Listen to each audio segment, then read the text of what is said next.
فيديو النهاردة بقى في حتة تانية خالص. النهاردة هنعمل ملكة الحلويات. طبعا كلنا عارفين مين ملكة الحلويات، البسبوسة. طبعا ملهاش وقت معين ان احنا بنطلبها او بناكلها فيها. بصراحة عايزة اقولك النهاردة منقولة في حتة تانية خالص. هنتابع الفيديو ونشوفه للاخر علشان نشوف البسبوسة عملناها ازاي.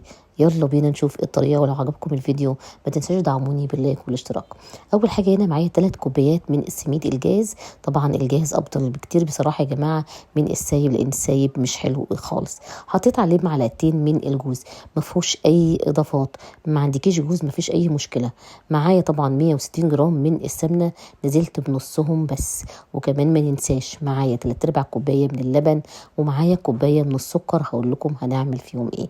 بسيت طبعا البسبوسه بنص السمنه، علشان طبعا ايه اسمها طبعا يا جماعه بسبوسه، لازم ابسها بالسمنه بتاعتي، لازم ابسها بالسمنه. يبقى معايا كوبايه الا ربع من اللبن، كوبايه من السكر، بقيه السمنه بتاعتنا، بقيه ال 160 جرام حطيتهم كلهم على بعض على البوتاجاز زي ما انتم شايفين كده. وابتديت ان انا كمان هحط لهم معلقه من عسل النحل، هو طبعا عسل كلوكوز، بس طبعا لو مفيش عسل كلوكوز بنحط عسل نحل، مفيش اي مشكله. بقلبهم كلهم على البوتاجاز عشان اضمن ان السكر بتاعي داب. اهم حاجه ان هما ما يغلوش، لازم اتحمل درجه حراره الخليط. ببتدي كده ان انا انزله بقى على سميد البسبوسه بتاعي، وببتدي اقلب تقلبتين كده من تحت لفوق. ما اقلبش كتير يا جماعه في البسبوسه بتاعتنا. بكون محضره صينيه طبعا مقاس 28 زي ما انتم شايفين كده، حطيت فيها الخليط بتاعي. وكمان ما ننساش نكون دهنينها دهنة سمنة حلوة كده. أما بالنسبة طبعا للسمنة بديلها طبعا لو انت عندك سمنة عادية مفيش أي مشكلة طبعا. لكن الحلويات الشرقية يا جماعة كلها سمنة بلدي، يعني بتتكلم بصراحة، بتخليها منقولة في حتة تانية خالص. السمنة البلدي حكاية. طبعا نص ونص مفيش مشكلة. أنا هنا حطيت نص بقري ونص جاموسي، بس طبعا خلوا ريحتها وطعمها في الآخر في حتة تانية خالص. نشوف بقى السيرب بتاعنا هنعمله ازاي. كوباية ونص من السكر على كوبايتين من المية، وبعد كده بحط لهم عصرة ليمونة وكمان باك فانيليا، وبسيبهم على البوتاجاز 10 دقايق زي ما انتوا شايفين كده. سيرب البسبوسة يا جماعة يكون خفيف.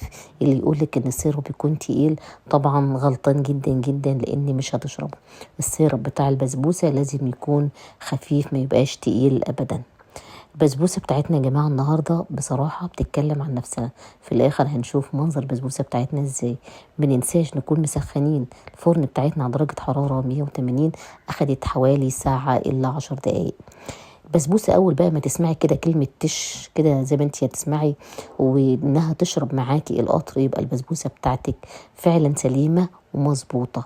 البسبوسه بنحط فيها القطر على مراحل زي ما انتوا شايفين كده، وبغطي برجع لها تاني بعد 5 دقايق الاقيها شربت القطر. بسبوسه بقى بتاعتنا النهارده شايفين لونها يا جماعه بتتكلم عن نفسها، لا هي بقى مشققه ولا هي اي حاجه ولا ما شربتش القطر. لا بنعرف ازاي ان هي شربت القطر، بدوس عليها كده يبتدي العسل كده تحسي ان هو ابتدى يطلع كده على الوش. البسبوسه بتاعتنا مظبوطه جدا.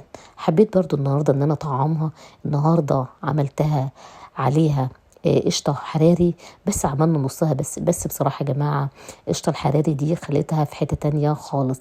طبعا كلنا متعودين ان احنا دايما نشوف البسبوسة بالقشطة، بتكون القشطة طبعا اللي هي اللي احنا بنعملها في البيت، اللي هي العادية بتاعتنا، بتبقى طبعا جوه طبقة البسبوسة. لا النهاردة غيرنا الحكاية خالص وخليناها من بره البسبوسة، بس نقلت البسبوسة في حتة تانية خالص. القشطة الحراري دي يا جماعة موجودة عند اي مستلزمات حلويات موجوده بتتباع. القشطه الحراري تقولي له كده القشطه الحراري. بس عايزه اقول لك ان هي فعلا خلت البسبوسه في حته تانية خالص، مش مجزعه يا جماعه. بصراحه طعمها خطير جدا جدا، وخلى البسبوسه حكايه. بحطها على البسبوسه امتى؟ بعد البسبوسه بتاعتي ما تبرد وتكون شربت القطر تمام، واسيب البسبوسه تبرد ساعه واتنين. ممكن ابتدي احط عليها القشطه الحراري، موجوده زي ما انا قلت لكم عند اي مستلزمات حلويات هتلاقيها القشطه دي موجوده. بس بصراحه خلت البسبوسه بصراحه يا جماعه في حته تانية خالص. البسبوسه ملهاش يا جماعه وقت بنعمله فيه ابدا. هنقطع دلوقتي البسبوسه بتاعتنا بعد ما شربت القطر وسبناها ساعه واتنين وابتدت تبرد. بس بصراحه عايزه اقول لك في حته تانية خالص، بنتبع الخطوات يا جماعه ونمشي بالظبط عشان نطلع احلى صينيه بسبوسه مرمله شاربة القطر بتاعها، مش مشققة طبعا من فوق. بتاخد حوالي في الفرن مش نص ساعة طبعا زي ما انتي عارفة، لا بسيبها براحتها على درجة حرارة 180 أو 170. بتخلي البسبوسة طبعا مستوية وبتطلع بصراحة في حتة تانية خالص. البسبوسة بقى بتاعتنا لا هي بقى لازقة في الصينية ويقولك حط طحينة وحط كلام من ده، لا احنا عملنا دهنة سمنة كده زي ما انتوا شايفين وزي ما انتوا شفتوا في الفيديو. ما عملناش اكتر من كده. الحاجة يا جماعة بنمشي على التركات بالظبط بتطلع معايا مظبوطة. عايزة اقول لكم البسبوسة في حتة تانية خالص، طعمها يا جماعة خطير جدا جدا جدا. شايفين يا جماعة الصينية عاملة ازاي؟